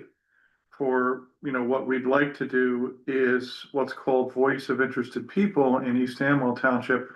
I've been getting the hard copy at my dentist's office for years. And it's quite impressive. It's a lot of work. And then again, this is not something, oh, we're gonna get so-and-so volunteer and do it. It takes more than that. But you can see an online version of it. They have a website called, the URL is East Amwell VIP. That's spelled one word, East Amwell VIP dot, I think it's pronounced Weebly, WEEBLY. Yeah, Weebly. Which is some kind of platform, I think, .com. You know, if we could pull off something like that with the right resources, that would be huge. Yeah. But I think it's important.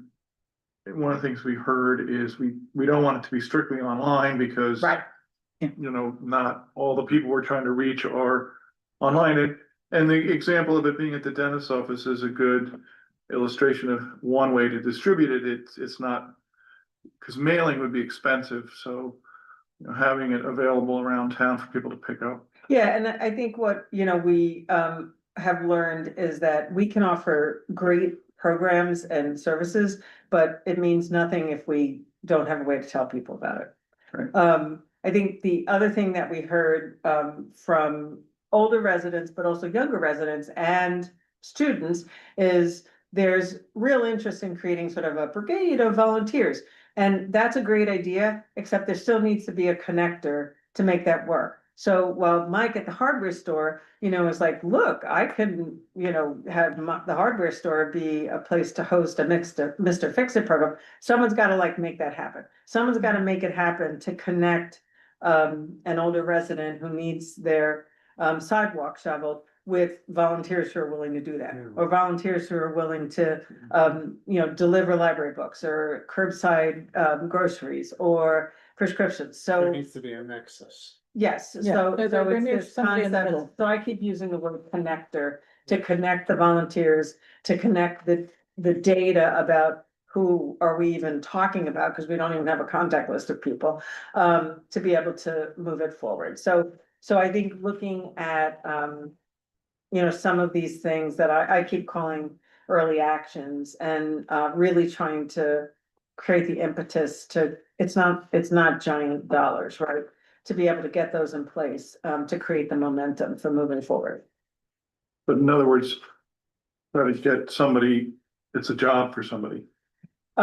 Yes, but I don't want anybody to leave here thinking it's a big, giant 37.5 hour a week job. So, yeah, we're gonna be moving forward on that. There's been Yes. actually a lot of discussions on it. Yeah, And, you know, a lot of ideas about how we might connect people both digitally and the folks that are unwilling or unable to be digitally connected, and try to figure out where the people are that are living in plain sight but seem socially and isolated. So as we the look at committee's doing a lot of really great work. Fargo funds, that seems like something right up their alley.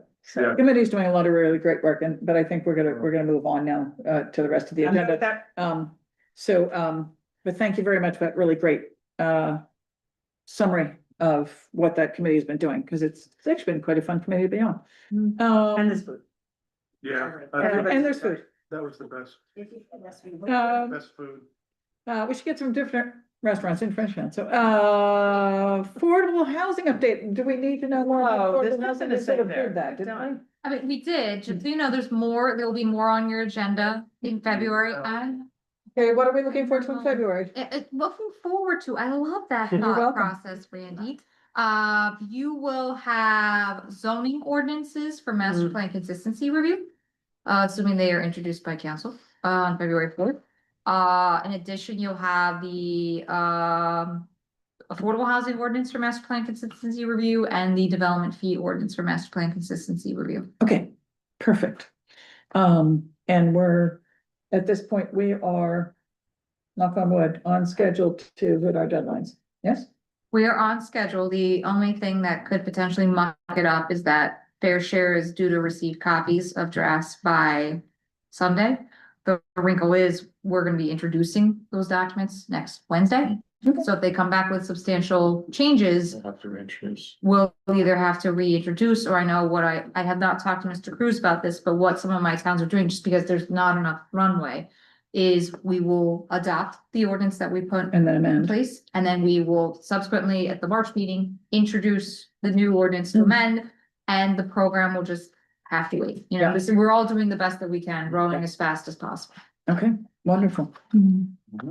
I'll move the vouchers list. I'll second Well, I'll look at it.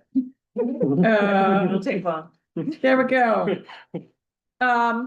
Is there any discussion of the vouchers? We've got a motion and a second. Could I have a vote, please? Dwyer, Yes. Dougherty, Yes. Herb, Yes. Meyer, it. Yes. Ready, yep, Tom Cook, Yes. Rainstein. Yes. Kaplan, Yes. Echo. Yes, and without further ado, we'll move on to the variance application for block 21, lot 5, 23 6th Street, completeness review. I assume you're stepping down, Mr. Dougherty? Recuse myself, thank you.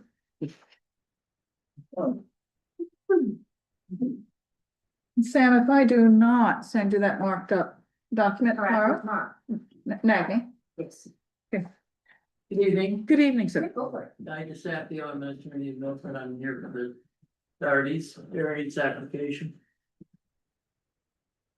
Mr. Clerko had issued correspondence with a completeness recommendation as to certain items that were determined, that he determined either to be not applicable, suggesting certain waivers be granted for temporary purposes, permanent waivers, and deny requested waivers, and deem the application to be incomplete. I know that Mr. DeSapio issued correspondence, I think This today, afternoon, yes. responding to that. So I think what maybe, and Chairperson, what you might want to do is if there's a dispute as to anything, have Mr. DeSapio go over what he is requesting. I did not have Bob Clerico here this evening. He and I actually had this discussion. He is usually here to do the completeness. But given our very long agenda that we knew was going to be coming before this application, instead of putting the burden on the applicant to pay for our engineer to sit here for a couple hours waiting for the application, or on the flip side, billing the borough for that, I said we could probably make it through without him, because this is reasonably, the application based on Mr. Clerco's memo is reasonably complete. Mostly of their administrative items that he highlighted. Everyone has this, and just for Jacob's benefit, I will point out that in the actual application, there's the checklist, the very long checklist that these all refer to. I don't know if you looks like this, Jacob. Yes. Okay. So that was a new thing we did a couple years ago that made Mr. Clerco's letters much shorter, and everybody's job a lot easier.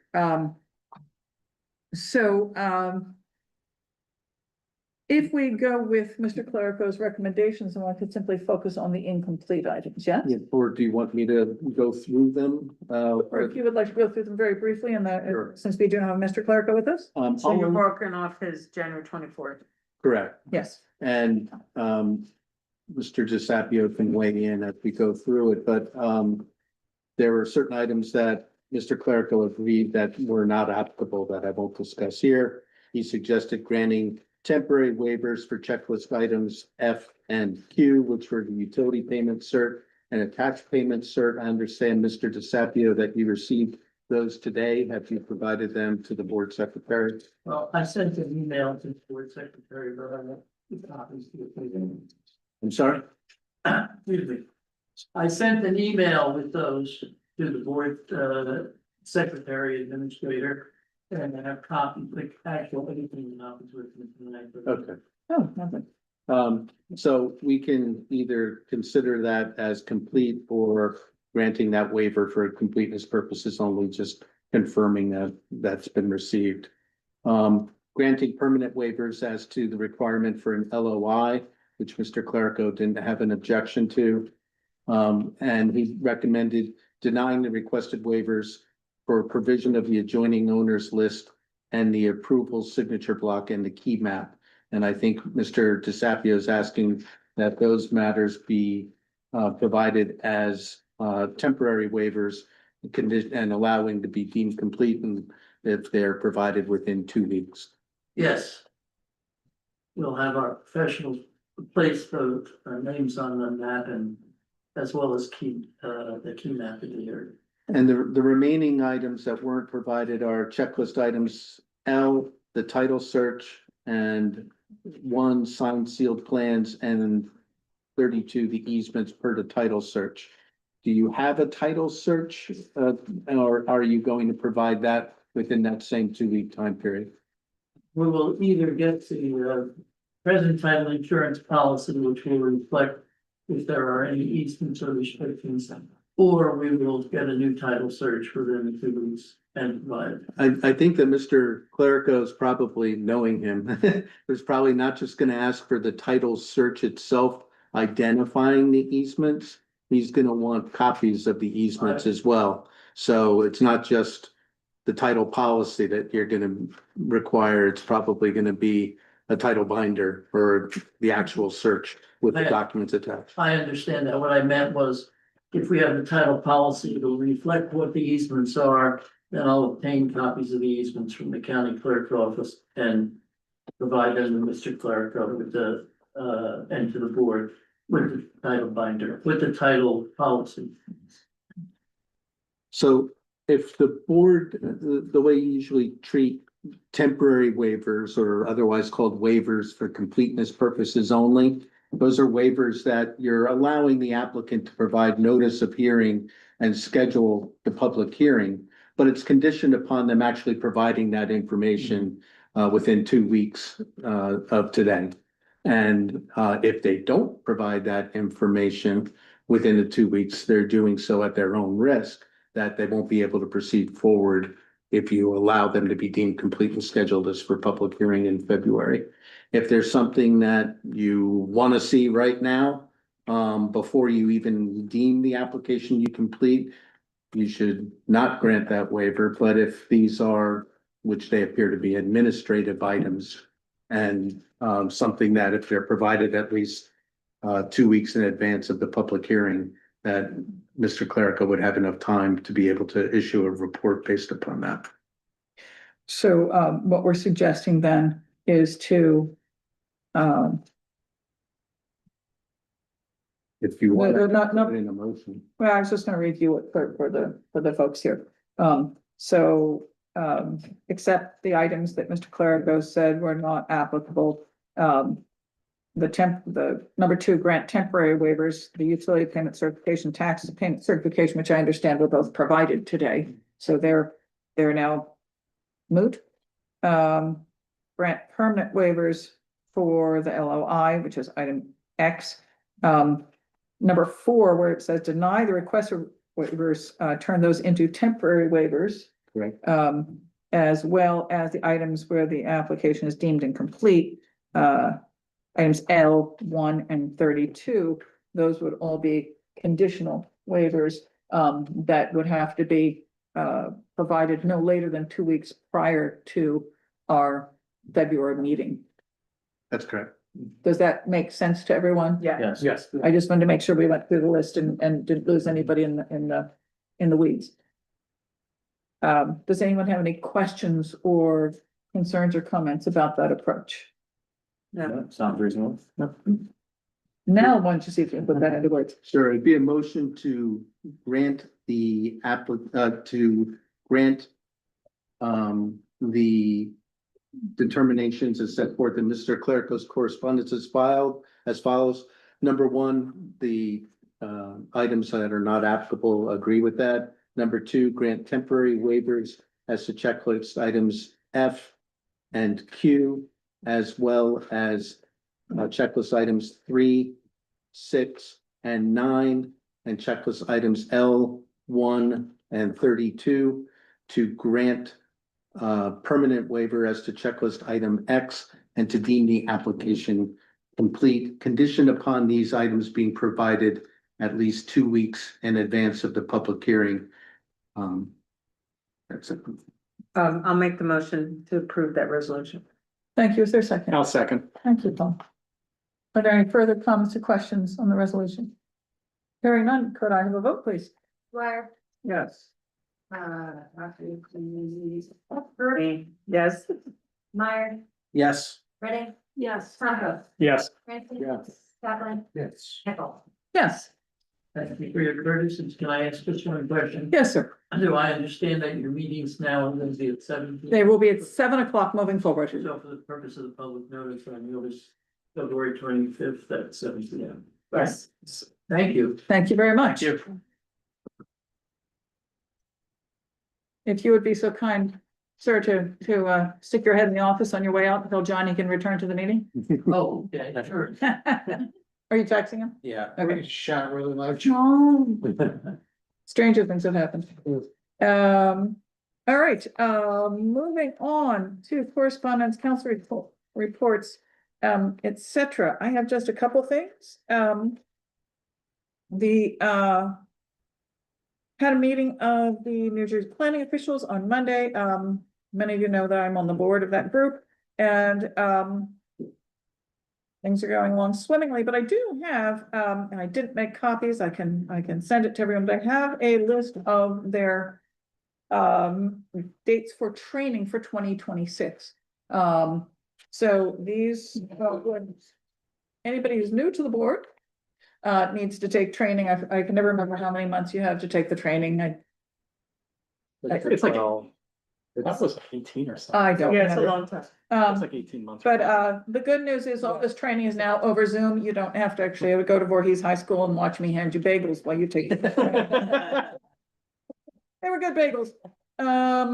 But they also have a bunch of classes, which are also coming up, which are lunch and learns, board member best practice, how to read a site plan, stormwater variances, a bunch of stuff.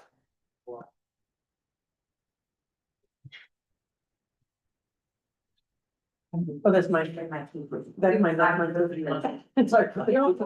close the door. That's right. I was just trying to figure out if the building was actually on fire. No, I just would have been stuck here. I understand. I'm gonna give him your right home. Or at least brought to sleeping bag, just checking. So anyhow, I will make take a shot at this and I'll just send it to everyone. Because by being a member of the Frenchtown Planning Board, you're all members, you all get this. And now the planner, which those of you who may lovingly remember the printed planner, we all get that digitally now. And if you Can I can, just say that's wonderful? can I tell you how much of a battle that was to be able to get the planner done digitally? Almost like not Does it imagine. recommend Made that? out tomorrow. Oh, it comes from you? Yeah, I Okay. have it. Okay. So, yeah, so I didn't So know. that was very difficult because it used, the way that the membership was, it wasn't by municipality, it was by board. So, and then they, oh, it was just a nightmare, and, you know, we fought that fight for probably 5 years, and the fact that we finally got it digital is just, it's a new year. Anyhow, so, make sure that you take a look at it. It's actually a very useful document, particularly when you look at the case studies that they have in there of things that have gone right and very, very wrong in planning boards in other parts of the state. It's very instructive. But I will send out this schedule in case anybody's curious what classes are coming up. Mr. Dabrio, if all goes well, will be joining our board next month. So That's who that is, and I was so befuddled, I didn't even recognize him, even though I have sat down and had a lovely conversation with him over coffee. It was a dim room where we had coffee, it's fine. And I think talked enough tonight. I don't think I have anything else to say. What have we got from council or the mayor? Well, I want to say, first of all, thank you to the DPW for a great job dealing with the snowstorm. Yes. And was Borough Hall open on Monday as a warming center? We did not have to open because we didn't have any major power outages, knock on wood. Great. Yeah. And I also wanted to let everybody know that the governing body, which means council, is actively reviewing appointments to various boards and commissions. And, you'll hear more about that. And as Darlene already mentioned, expect to see the affordable housing ordinance after council, assuming council approves it next week or introduces it, I should say. And it's 62 pages. I reviewed it over the weekend. A lot of that's definitions. So, but just bear that in mind. It's going to take some time to review it. And that's all I have. Thank you. Thank you. Any update on safe roads to school and getting those signatures? I know we talked a little bit about sidewalks. For the work that needs to be done on the streets. Yeah, the tap, right? Yeah, as far as I know, that's still an ongoing So effort. we had a meeting with the state of New Jersey with DOT. Because we were trying to get them to allow us to move forward with the resurfacing and reconstruction of Lower 7th Street and then Harrison Street resurfacing. They're gonna wanna see that we get safe routes done because all of the intersections where the curb landings have to be upgraded to ADA standards. They're not gonna approve us to move forward with pavement until they know that all those intersections are gonna be upgraded. Otherwise, they're gonna have them be, they're gonna mandate that they be part of that project, but then we would lose that bucket of funding over here to do that. So, I think we're down to 3 property owners now. Two, just 2 for sure. Oh, we got the 1. Okay, so 2 property owners. And one of them was that guy who said he'd never sign it, right? Maybe we're getting some breakthrough there. And then Frenchtown Barn Centers, there's 2 that we need to work for trying to get to move forward on. And once they give us those access agreements, we should be able to move forward. They are working on final design and other things from an engineering perspective, but we need to get those 2 property owners. I know that's been a huge headache. Thank you for all the work you guys have put in on that.